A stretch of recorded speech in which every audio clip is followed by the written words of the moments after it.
रामू ईमानदार नौकर की कहानी। एक बार एक गांव में रामू नाम का एक बहुत ही ईमानदार मेहनती मजदूर था। वह एक बहुत बड़े किसान प्यारेलाल के पास खेत में मजदूरी करता था। रामू की तरह उसका मालिक प्यारेलाल बहुत दयालु और रामू पर भरोसा करने वाला था। वह रामू से कहता था, रामू तुम मेरे बहुत ही प्यारे वफादार मजदूर में से एक हो। मैं तुम्हें अपने छोटे भाई की तरह मानता हूँ। तुम मुझे कभी धोखा नहीं दे सकते। या कुछ धान चावल और पगार भी तुम लेकर जाओ। रामू, पर मालिक पगार तो ठीक है, लेकिन इस धान की क्या ज़रूरत है? मैंने जितना काम किया उसकी पगार तो आप बराबर देते हो।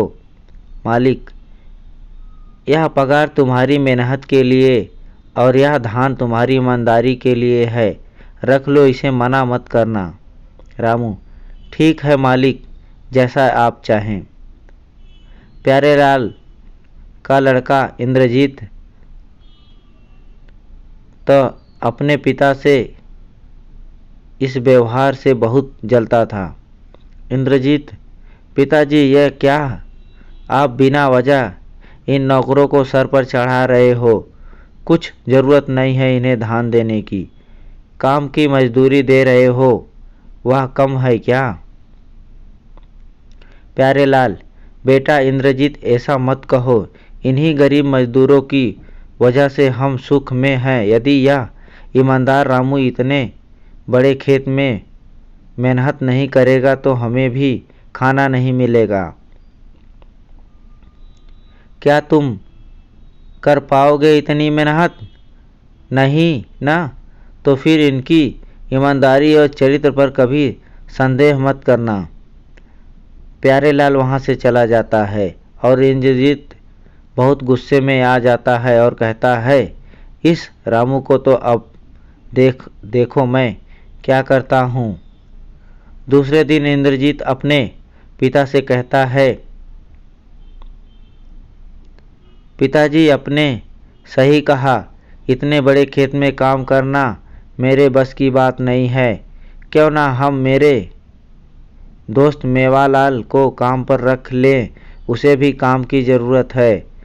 मैं इन दोनों पर ध्यान रखूँगा। प्यारेलाल, क्या बात है, तुम बड़े समझदार बनते जा रहे हो। वाकई अच्छा ख्याल है। ठीक है, रख लेते हैं मेवालाल को भी। इंद्रजीत, धन्यवाद पिताजी। एक दिन रामू को सबक सिखाने के लिए इंद्रजीत और मेवालाल एक योजना बनाते हैं। इंद्रजीत, सुनो रामू, इस बैलगाड़ी में जो धान चावल रखा है, यह तुम शहर के व्यापारी को दे आना और जाते जाते पहले इस नई गाय को खेत में बांध देना और फिर आगे चले जाना। रामू, ठीक है मालिक, जैसी आपकी आज्ञा। रामू बैलगाड़ी को लेकर चल देता है।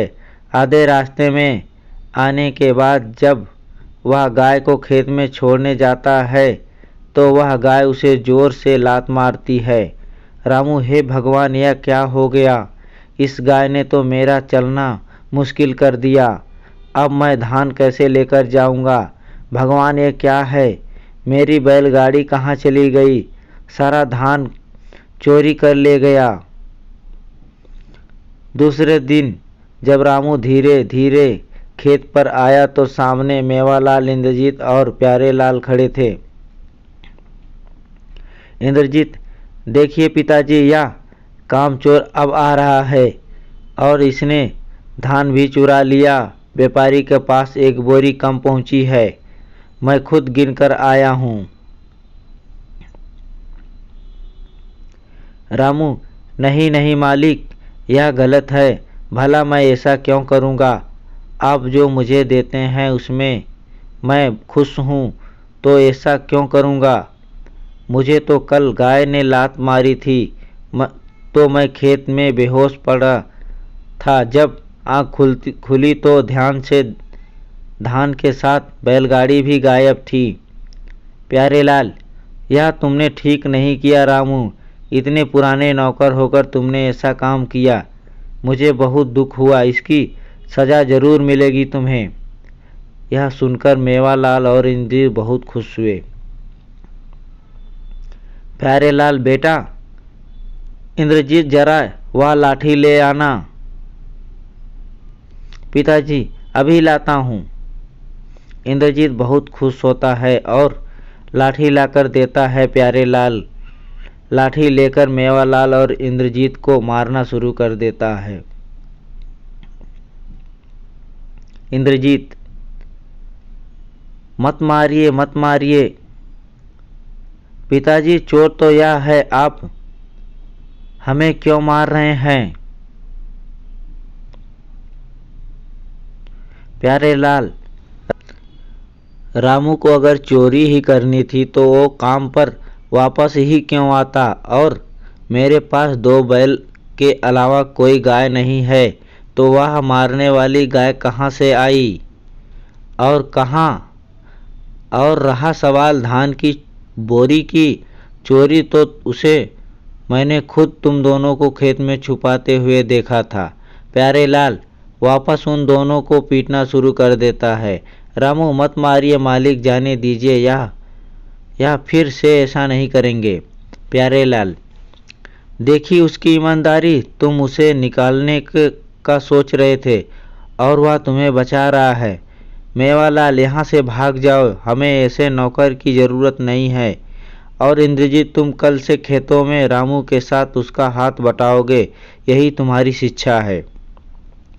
अच्छी मेहनत, लगन और ईमानदारी का फल हमेशा मीठा होता है।